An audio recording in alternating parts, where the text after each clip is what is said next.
Bonjour, c'est samedi 21 février 2026. Maintenant, les aigles qui se rassemblent, la lettre de Frère Joseph Branham. Cher agneau,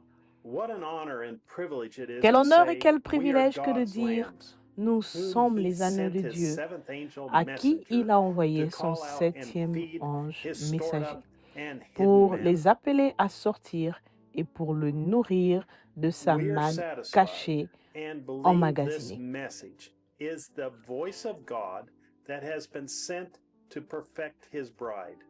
Nous sommes satisfaits et nous croyons que ce message est la voix de Dieu qui a été envoyée pour amener son épouse à la perfection. Nous croyons que la balle se détache du blé et maintenant son épouse repose dans la présence du Fils, appuyant sur lecture pour mûrir. Et c'est pour ça qu'on est ici, mes amis, pour rester dans la présence du Fils, jusqu'à ce que notre petit groupe de gens ici, jusqu'à ce qu'ils soient tellement mûrs pour Christ qu'ils deviennent du pain sur sa table. Voilà ce que je veux. Quiconque ne croit pas que d'appuyer sur lecture et d'écouter la voix de Dieu confirmée, parler est la voix la plus importante que vous deviez écouter, c'est une personne qui fuit la face de l'Éternel. Vous avez dû y faire face ou en faire quelque chose. Vous avez une responsabilité. Tout le monde en a et vous devez faire face à ces choses. Comme cette citation est vraie et importante pour aujourd'hui, il y a tant de divisions parmi ceux qui sont appelés par Dieu. Est-il plus essentiel de passer des bandes dans l'Église pour écouter la voix de Dieu? Ou est-il plus essentiel maintenant que ceux dans le ministère prêchent la parole?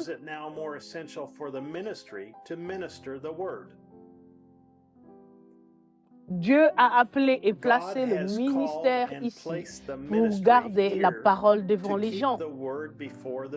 Ils sont des bergers. La parole enseigne ceci. Ils doivent être respectés et honorés comme des hommes que Dieu a appelés et placés. Nous ne pouvons et ne devrions jamais dire qu'ils ne sont pas de l'épouse. C'est faux. Et cela va à l'encontre de ce que le prophète nous a enseigné. J'ai entendu les gens dire, s'ils ne passent pas les bandes dans leurs églises, ils sont anti-parole. Vous ne devriez jamais dire une telle chose. Cela me montre que vous avez le mauvais esprit.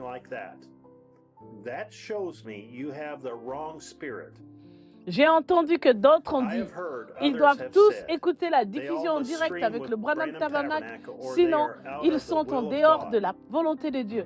Vous ne devriez jamais dire une telle chose. Seul Dieu sait qui est et n'est pas de l'épouse. Ce n'est pas l'esprit de l'épouse de dire une telle chose.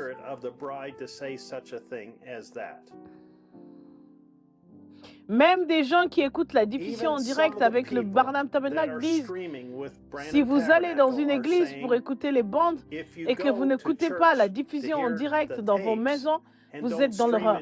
Ça, ce n'est pas vrai, frères et sœurs. Si vous dites cela, arrêtez, vous avez tort. Tout le monde doit faire ce qu'ils se sont conduits à faire par le Seigneur. Beaucoup de prédicateurs sentent que de prêcher, c'est la voie pourvue par Dieu pour aujourd'hui. Nous voyons simplement les choses différentes. Et ça va. Combien de fois Frère Branham a-t-il fait cette même comparaison? Nous venons de l'entendre dans les questions et réponses. Quand les gens disaient que Frère Jackson était dans l'erreur, il a condamné le fait qu'ils disent quoi que ce soit contre lui et son Église. Je ne fais que prêcher par le moyen de cette lettre ce que je crois être la voie pourvue par Dieu pour le Branham Tabernacle. Ils sont nos frères et sœurs. Ils aiment le Seigneur et ce message. C'est de cette manière-là qu'ils sentent que le Seigneur les conduit. Que le Seigneur soit loué.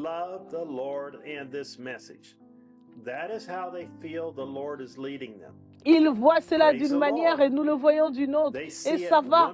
Je ne peux pas le voir à leur manière. Ils ne peuvent pas le voir à la mienne. Pour moi, il y a beaucoup de voies pourvues par Dieu, mais il n'y a qu'une seule voie parfaite.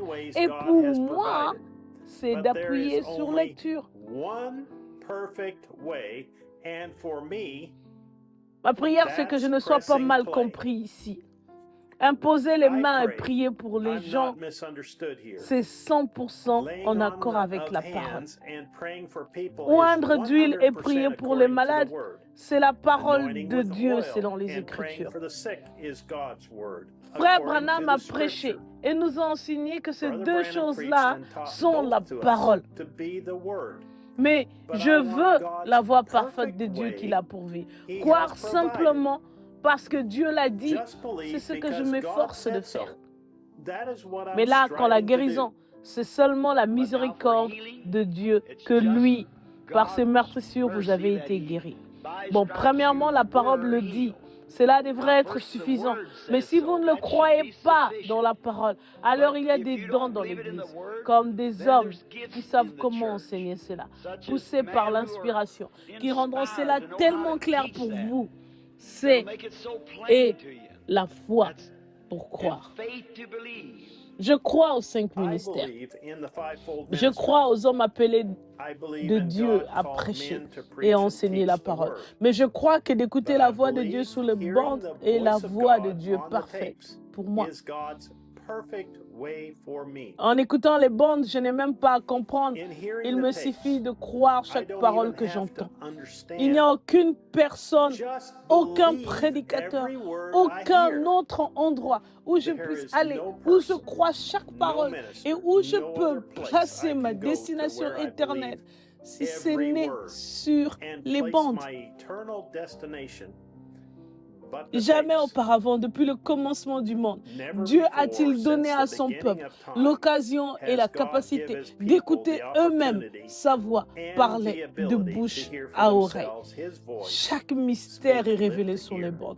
Chaque question trouve sa réponse sur les bandes.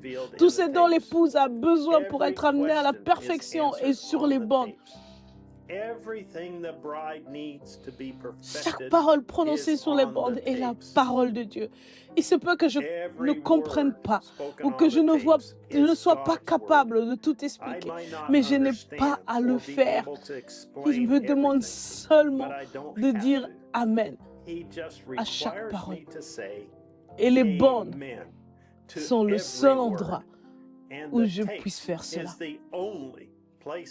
Mais quand vous devez faire quelque chose de différent, quand vous devez vous tenir à votre conviction de ce que vous savez être la vérité, c'est là qu'il y a la partie difficile. C'est là que les frictions arrivent. C'est en plein là.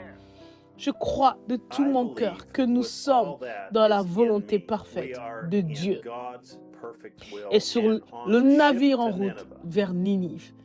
J'aimerais beaucoup que le monde vienne prendre le large avec nous sur notre navire ce dimanche à midi, heure de Jeffersonville, alors que nous écouterons Dieu parler à ses agneaux. Frère Joseph Branham. Le message, un homme qui fuit la face de l'Éternel, prêché le 17 février 1965. Les passages des Écritures à lire. Jonas, chapitre 1, versets 1 à 3. Malachie, chapitre 4. Jean, chapitre 14, 12. Luc, chapitre 17, 30. Ceci conclut la lettre Les Aigles qui se rassemblent. Je veux vous rappeler de vous inscrire aux notifications WhatsApp directement de la part de Frère Joseph Branham sur www.branham.org/en/WhatsApp. Vos enfants sont-ils nourris spirituellement par le message des bandes à la maison? Pensez-vous qu'une ou 2 heures par semaine à l'église soit suffisant dans cet âge mauvais? Inscrivez les enfants sur ce site. youngfoundation.org/en/signup. Voulez-vous que vos enfants bénéficient de Young Foundation? Si vous êtes une mère qui se soucie de sa famille, de sa descendance, procurez-vous les questionnaires sur les bandes à youngfoundation.org/en/tape-quizzes. C'est sur votre écran en ce moment. Procurez-vous également les applications de la table BT Live et Lifeline sur branham.org/en/apps. Jusqu'à la prochaine, que Dieu vous bénisse et shalom. Maintenant, frère William Branham. J'admire tout ce qui a du courage. Ce que je n'aime pas, c'est un soi-disant chrétien tiède et indécis. C'est vrai. J'aime un homme ou une femme qui dit, c'est la parole de Dieu, je la crois, je l'accepte humblement. Et je la crois et je vis selon elle. Oh Dieu, accorde le jour où les hommes et les femmes seront réellement ce qu'ils prophètent être. Cette lettre entière est listée dans la description. Si vous avez des questions, vous pouvez écrire bt@branham.org.